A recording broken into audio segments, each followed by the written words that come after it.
सातारा जिल्ह्यातील खंडाळा या औद्योगिक क्षेत्रातील एक शेतकऱ्यांचं शिष्टमंडळ आम्हाला येऊन भेटलं, चर्चा झाली।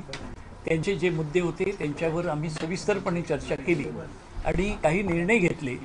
ह्या निर्णयांमुळे त्यांचं समाधान झालेलं आहे आणि त्याप्रमाणे जे काही मोजके निर्णय झालेले आहेत त्याची मी आता माहिती देतो।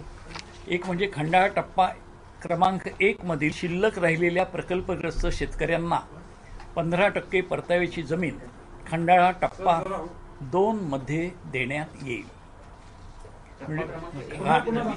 एक मध्ये शिल्लक खंडाळा टप्पा क्रमांक 1 मधील शिल्लक राहिलेल्या प्रकल्पग्रस्त शेतकऱ्यांना 15% परताव्याची जमीन टप्पा क्रमांक 2 मध्ये देण्यात येईल। म्हणजे 15% परतावा दिला जाण्याची पद्धत आहे ती जिथे 1 मध्ये आता शक्य नाही ते 2 मध्ये देण्यात येईल, ती त्यांच्या संमतीनेच। नंतर खंडाळा टप्पा 2 मधील हरकत असणाऱ्या शेतकऱ्यांच्या जमिनी अधिग्रहित करण्यात येणार नाहीत। म्हणजे त्यांचा जो आक्षेप होता की आमच्याकडून जबरदस्तीने जमिनी घेतल्या जातात, हा मुद्दा इथे निकाली निघालेला आहे। तेव्हा खंडाळा टप्पा 2 मधील ज्यांच्या हरकती आहेत जमिनीच्या संपादनाला, त्या जमिनी आम्ही अधिग्रहित करणार नाही। त्यानंतर तिथे एक नीरा देवधर नावाचं धरण झालेलं आहे। तो जो सिंचन प्रकल्प आहे त्याच्यात बागायती खालील ज्या जमिनी औद्योगिक क्षेत्रासाठी संपादित करण्यात आलेल्या आहेत त्या शेतकऱ्यांना पर्यायी जमिनी शेतकऱ्यांच्या संमतीने देण्यात येतील।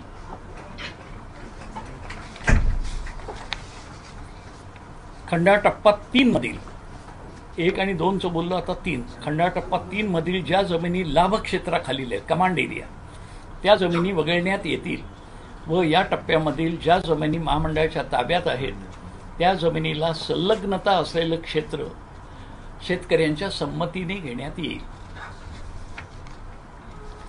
त्यानंतर नोकऱ्यांचा प्रश्न होता, त्यावर असं सांगण्यात आलेलं आहे की खंडाळा औद्योगिक क्षेत्रामध्ये आजपर्यंत 3926 नोकऱ्या देण्यात आलेल्या आहेत वेगवेगळ्या कंपन्यांनी।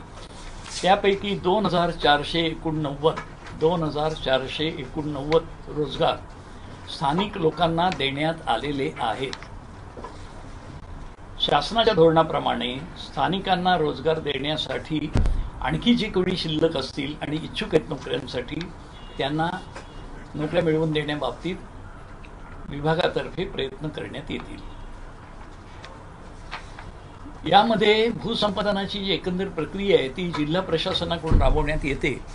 अनेक ज्या तक्रारी आल्या त्यांची शहानिशा केल्यानंतर असं लक्षात आलं की काही प्रकरणांमध्ये विलंब झालेला तो उचित नाही आणि त्यावेळेला मी स्पष्टपणाने जिल्हा प्रशासनाचे जे प्रतिनिधी होते त्यांच्या उपस्थितीतच याबद्दल तीव्र नाराजी व्यक्त केलेली आहे की इतका विलंब या प्रकरणांना लागायला नको होता।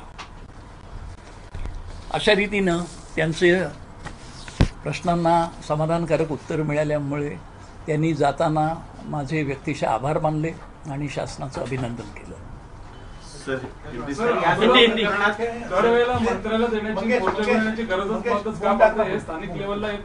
सुटायला पाहिजे, आपलं म्हणणं बरं सुटायला पाहिजे। त्यासाठी आम्ही आता अनेक शिल्लक प्रकरणांची म्हणजे पेंडन्सी जी आहे शिल्लक कामांची ती 0वर आणण्याचे ठरवलेलं आहे आणि ते प्रगती त्याची बऱ्यापैकी झालेली आहे। शिल्लक जास्त प्रकरणच राहू नयेत, जे असतील तुम्हाला सुटत असेल तिथले ते सोडवा, सुटत नसेल तर वर पाठवा, मग आम्ही या ठिकाणी खंबीर आहोत काय करायचं ते। त्यामुळे अशा प्रकारच्या तक्रारी येऊ नयेत म्हणून जुनी आणि प्रलंबित प्रकरणं तातडीने निकाली काढण्याच्या आता सूचना दिलेल्या आहेत। हे जे विषय आज ठरलेत त्याच्याबद्दल 1 आठवड्यामध्ये MIDCच्या वरिष्ठ अधिकाऱ्यांची एक भेट त्या गावांना दिली जाईल आणि त्याच्यावर अंमलबजावणी केली जाईल। हिंदी सर 1995 पासूनचा हा विषय आहे। 2 सत्तांतर झाली, 24 वर्ष झाली, प्रश्न प्रलंबित होता। कलेक्टर जे तिकडचे होते त्यांनी स्थानिक पातळीवरती हे निकाली काढलेले नव्हते विषय आणि त्यांनी मोठ्या प्रमाणात भ्रष्टाचार केला अशा पद्धतीचे आरोप या शेतकऱ्यांकडून करण्यात येत आहेत।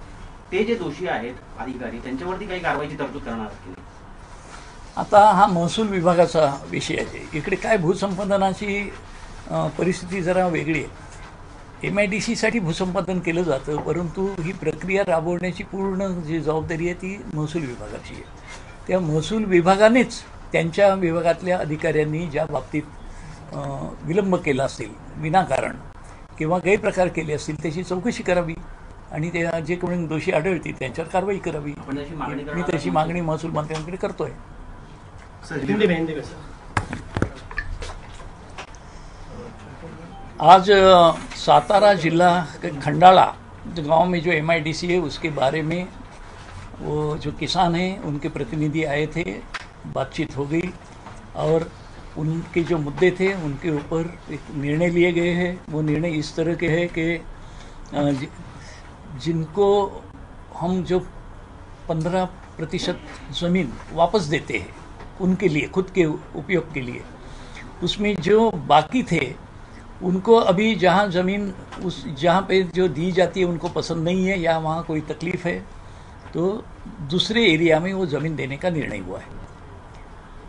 दूसरी बात है कि जहाँ पे खेती हो रही है और लोग फसल ले रहे हैं वो ज़मीन जो है वो हम MIDC के लिए या उद्योग के लिए लेंगे नहीं, ये निर्णय लिया गया है. वहाँ पे नीरा देवधर एक डैम है और वो डैम में उनके जो कमांड एरिया आता है उसके अंदर जितनी ज़मीन आती है वो ज़मीन जी ली गई है, उसके बदले में खेती के लिए किसानों को ज़मीन दी जाएगी. और किसानों से उनकी मान्यता लेकर ही जी ज़मीन की आवश्यकता है. क्या होता है कि ज़मीन इंडस्ट्री के लिए सलग होना ज़रूरी है, उसमें एक ज़मीन को दूसरी ज़मीन वो ऐसी लग के होगी तो ही उसका विकास हो सकता है. तो इसके लिए जितनी आवश्यक ज़मीन है वो भी हम किसानों से चर्चा करके वो अगर सम्मति देते हैं तो ले लेंगे. जो रोज़गार का सवाल आया था तो यहाँ पे इस ज़िले में MIDC के क्षेत्र में 3,926 नौकरियाँ अब तक दी गई है वो खंडाला MIDC एरिया में, और उसमें से 2,489 लोग जो है वो वहाँ के हैं, उस ज़िले के हैं. तो इस तरह से नौकरी देने के और जो स्थानिक लोग हैं उनको नौकरी मिलना चाहिए, वो जो उनका अधिकार है उसका पालन किया गया है. इसकी जानकारी उनको दे दी है. उसके उपरांत अगर उनके पास कोई अगर ऐसे उम्मीदवार है जो नौकरी की तलाश में है तो उनकी जानकारी दे दे, हम उनके लिए वहाँ उसी क्षेत्र में नौकरी दिलाने की कोशिश करेंगे. और अंत में जिला प्रशासन जो है महसूल विभाग के द्वारा ये भू संपादन की पूरी प्रक्रिया की जाती है, उनकी तरफ से जो देरी हो गई है और जिसके लिए कुछ कारण नहीं दिख रहा है कि ये देरी क्यों हो गई है, तो उसके लिए हमने स्पष्ट रूप से हमारी नाराज़गी भी बताई है और हम महसूल मंत्री से इसकी जांच करने की मांग कर रहे हैं. सर, सातारा हो या आसपास का इलाका हो, सूखे से काफी प्रभावित इलाका घोषित किया गया है और जिस तरह से कैटल कैंप भी वहाँ पर शुरू किए गए हैं और क्या मदद पहुँचाई जा रही है किसानों की भी सरकार की तरफ से?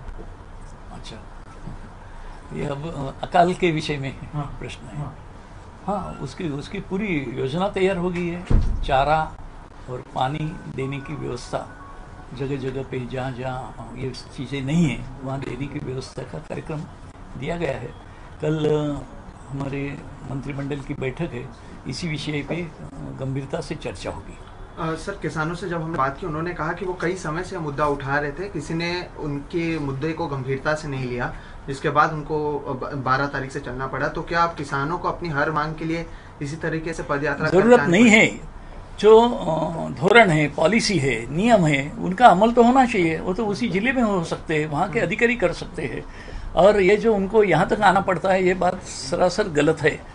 इसकी भी उनको जानकारी दी है और अगर ऐसी बातें आगे नहीं हो इसके लिए हम अभी क्या कदम उठाना है वो उठा रहे हैं. और MIDC की पूरी जो मशीनरी है उनको कह रहे हैं कि निपटारा जो बाकी बातें हैं उनका निपटारा जल्दी से जल्द किया जाए.